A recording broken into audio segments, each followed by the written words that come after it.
জেলাও এই কদুই এরানো শিবার কাছে চোখে আঙুলটা দেখাই দিছে সাকিবুল হাসান আসলে কি জিনিস। আমি এটা সেল ভিডিও দেখেছি, এক বিদেশি বলতেছে কে, আমি বলি ক্রিকেট আইসিসি প্রেসিডেন্ট, এটা কলা গাছ। বিরাট কোহলি নিয়ে কথা বলো, ইন্ডিয়ান মানুষের মানে কাপড় চোপড় খুললে ভালো হবে কিনা আল্লাহ জানে। আম্পায়ার থেকে শুরু করে পিসকেটা যারা দেখতেছি তাদের তয়লা খুললা, জামা খুললা, শার্ট খুললা পিস মুছতেছে, এটা ক্রিকেট না। অবশ্যই চিন্তা হয়, তবে দিন শেষে জয়ের পরে আমরা সব ভুলে যাই, এটাই বাস্তবতা। সব জায়গায় সব কিছু ভুলে যাবো, জয় হয়েছে। তবে আমার মনে হয় যে সবসময় আমরা মেহেদী হাসান মিরাজের মিস করছি। মিরাজ ওপেনিংও খেলতে পারতো, সব জায়গায় খেলতে পারতো এবং বলও করতে পারতো। তা আমার মনে হয় যে মিরাজ এখানে থাকলে ভালো হতো। তা জেলাও এই কদুই আর সাকিবের কথা কী বলবার, বেরানো শিবার কাছে চোখে আঙুলটা দেখাই দিছে সাকিবুল হাসান আসলে কী জিনিস। 140 কোটি মানুষের দেশ ইন্ডিয়া, ওখানে বিরাট কোহলি থেকে শুরু করে অন্য কাউকে নিয়ে কথা বলো, এই বীরেন্দ্র সেহবাগ লোক পায় নাই, একমাত্র সাকিবুল হাসান নিয়ে কথা বলতেছে।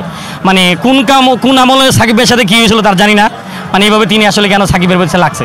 এরকম হইতে পারে যে সব জায়গায় দেখবেন সাকিবুল হাসান নিয়ে কথা বলাই মানে তাদের টেলিভিশনে ভিউ বাড়া, ফেসবুকে ভিউ বাড়া, সব জায়গায় ওটা স্ট্যান্ডার্ড বাড়া। তা সেটা হইতে পারে আজকে সব হলো ভিউ খেলা ভাই আমি যদি কখনো বলতাম, যেমন দেখেন রবিচন্দ্র আশ্বিন কি সুন্দর বাংলাদেশকে নিয়ে খেলা দেন, কি সুন্দর সম্মান করে। ইন্ডিয়ার অনেক খেলোয়াড় আছে বাংলাদেশকে নিয়ে খুব ভালো কথা বলে, তো তাকে দেখিনি এই পর্যন্ত যে বাংলাদেশকে নিয়ে ভালো কিছু বলছে। কখনোই তিনি বাংলাদেশকে নিয়ে ভালো কিছু বলে নাই। কেন আসলে বাংলাদেশে পিছিয়ে হবে, মানে তিনি আর কোনো কিছু পাইল না বাংলাদেশের মাঝখান থেকে সাকিব ভাইকে নিয়ে কথা বললো। বিরাট কোহলিও দেখেন ফ্লাপ রান নাই, কিছু নাই, তাকে নিয়ে আসলে কথা বলো না। কারণ বিরাট কোহলি নিয়ে কথা বললো ইন্ডিয়ার মানুষের মানে কী যে করবো, মানে কাপড় চোপড় খুললে ভালো হবে কিনা আল্লাহ জানে। এই জন্য কিন্তু আর বিরাট কোহলি নিয়ে বলে নাই। পাশের দেশ বাংলাদেশ পাইছিল আমাদেরকে নরম দাদারা বলে গেল, আর কি করার, কি বলুন ভাই, এই অবস্থা। সবাই বলতেছে যে টিকিটটা পরে ঘর, আগে সেকেন্ড রাউন্ডে যাক। আমি জিতলেও বাংলাদেশ, হারলো বাংলাদেশে যদি বাদও পরে আজকে ওদের সাথে খেলা, তারপরে একটা ম্যাচ দেখবো। একটা টিকিট দাম 2,80,000 থেকে 3 লাখ টাকা পাই, সেই টিকিট আমি কাটিয়ে লাইছি। যা হবে ইনশাল্লাহ, কালকে সকালে 8টা বাজে ফ্লাইট ইনশাল্লাহ ওয়েস্ট ইন্ডিজ। আচ্ছা, আরেকটা বিষয় ভাই, নেপালের হচ্ছে সন্দীপ লামিছানে, উনি জেল থেকে মুক্তি পেয়েছে এবং সদ্য হচ্ছে বাংলাদেশের সাথে খেলতে পারে। না আমি এগুলো কিছু মনে করি না। ওই যে ইন্ডিয়ান খেলোয়াড়রা বলতেছিল আমিরের কথা যে মানে প্রিমিয়ার লিগ কি ঠিক আছে, ঘরোয়া লিগ কি ইন্টারন্যাশনাল ম্যাচের সাথে মিলাইবেন না। তো ও হচ্ছে IPL খেলছে, BPL খেলছে, অনেক ভালো করছে, কিন্তু সাথে দেখান তো কাদের সাথে পাইছে। তা মনে করি আসলে এদেরকে নিয়ে ভাবলে আমাদের প্লেয়ার আরও টেনশনে পড়ে যেমন হয়। এদেরকে নিয়ে আমরা সাংবাদিককে না কথা বলি, না ভাবি, এদেরকে তুচ্ছাল্য করি আমরা, বুঝছেন। তাহলে মানে প্লেয়ার আমার মানে ভালো হয়নি। আর এদেরকে নিয়ে কথা বলে আসলে এদের প্লেয়াররা তো সাংবাদিক সব কিছু দেখে, এরাও একটু ভাববো যে আসলে তো ভাবি আসলে আমরা এগুলা এদেরকে নিয়ে কথা না বললে ভালো হয়। আচ্ছা, প্রতিপক্ষ হিসেবে সেকেন্ড রাউন্ডে অস্ট্রেলিয়া বা হচ্ছে ভারত, কোনটাকে বেশি সহজ বা দুর্বোধ্য মনে করছেন? কোনটাকে পেলে খুশি হবে? ইন্ডিয়ার পেলে খুশি হব। হারে জিতে যাই হোক, তাদের সাথে খেলা একটা মজা আছে। আর সবসময় ইন্ডিয়ার সাথে প্রতিদ্বন্দ্বী হয়। আর T20 ওয়ার্ল্ড কাপে গত 22 দেখছেন চোখের পানি কেমন ফালাইছে আমরা অস্ট্রেলিয়াতে। বৃষ্টির ভিতরে আম্পায়ার আমগো কেমন নামাই দিছে পানির ভিতরে খেলতে নিকা। মানে ফুটবল হইলে মানে নিয়ে যেত, ক্রিকেট পানিতে খেলা হয়, পানির ভিতরে আমাদেরকে পানিতে নামাই দিছে। সেই মাঠে আমি ছিলাম অস্ট্রেলিয়াতে।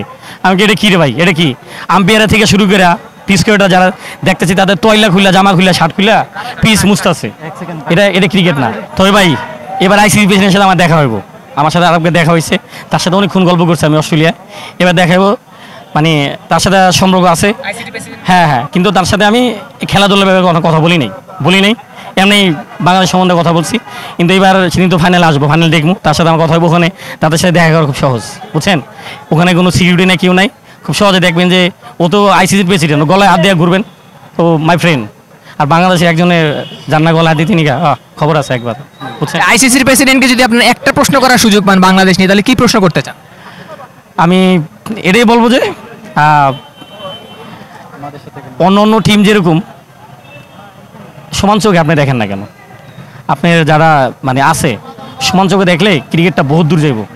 এই ক্রিকেটটা এখন আটকায় আপনি ধরে রাখছে 10-12টা দেশের ভিতরে। ছেড়ে দেন এমনি দেখবেন যে সারা পৃথিবীতে ছড়াই গেছে ফুটবলের মতো। আপনি ICCর পেছনে এদিক দিয়ে ঘুরেন, আপনার কেউ চিনে না, তখন আপনার সবাই চিনবো, সেলুট দিব। আমি আপনার অস্ট্রেলিয়ায় হাইটে যেতেছিলেন, কেউ জিগাইও নাই, এবার জিগান যায় না। তবে একটা কথা অস্ট্রেলিয়া মানে দিদি হাঁটতেছে, কেউ চিনেও না। আমি একটা সেল ভিডিও দেখেছি, এক বিদেশি বলতেছে কে, আমি বলি ICCর প্রেসিডেন্ট। আমি বলি ক্রিকেট ICCর প্রেসিডেন্ট, ও বুঝছেন। আচ্ছা ভাই, এটা কলা গাছ ভাই, মনে দুঃখে এখন ICCর বিরুদ্ধে অনেক কিছু বলি, কিন্তু এটা আসলেই মানে চলে আসে। ICCর প্রেসিডেন্ট একটা কলা গাছ, নামটাও একটা আসলে শুধু একটা নাম দিছে। 20-30 জন ইন্ডিয়ান মিল্লা, 4-5 জন পাকিস্তানি, আর 10-12টা বিদেশি সাদা চামড়া লোক নিয়ে আইসিসি কিছু লোকজন। এছাড়া দুবাইতে যান, দেখবেন কিছুই নাই, কিচ্ছু নাই ভাই। আমি তো দুবাই দেখছি, ইন্ডিয়া, অস্ট্রেলিয়া সব জায়গায় দেখছি। এটা নাম ভাই, এটা নাম। ফুটবল দেখছেন কি জিনিস? ফুটবল আজকে এই যে ক্রিকেটে নিয়ে ভিসা আনতে গেছেন, ভিসা সাংবাদিকও ভিসাই দেয় না অনেকের ক্রিকেটের জন্য। আর ফুটবল, ও মাই গড, কাতার 4-5 বছরের ভিসা দিয়ে দিয়েছে ওই কার্ড দিয়া। 4-5 বছর। আপনি রাশিয়া কত বাংলাদেশ লোক গেছে, কারণ ফিফাও বলছে আমার সাপোর্টার ঢুকতে দিতে হবে। কত হাজার হাজার লোক গেছে বাংলাদেশ থেকে রাশিয়া, যায় আর আসে নাই। এ হচ্ছে ফিফা, ঠিক আছে? ভিসা দিয়ে দেবো দর্শকদেরকে, আগে সাথে কন্ট্যাক্ট থাকে। তা ফিফা মানে অন্য জিনিস, আইসিসি অন্য, আইসিসির একটা নাম ভাই, শুধু একটা নাম আর কিছুই না। আর আমরা ছোট দল, বিসিবি কথা কইতে গেলে আরেক সমস্যা, কথা কইতে গেলে আর নিচে দিকে নাম উপতি করতে পারবো না, সত্যি বলতে উপতি করতে পারবো না। কোন টুর্নামেন্টে দেখছেন আইসিসি টুর্নামেন্টে যে বাংলাদেশকে সাপোর্ট দিতে নিরপেক্ষ হিসাবে?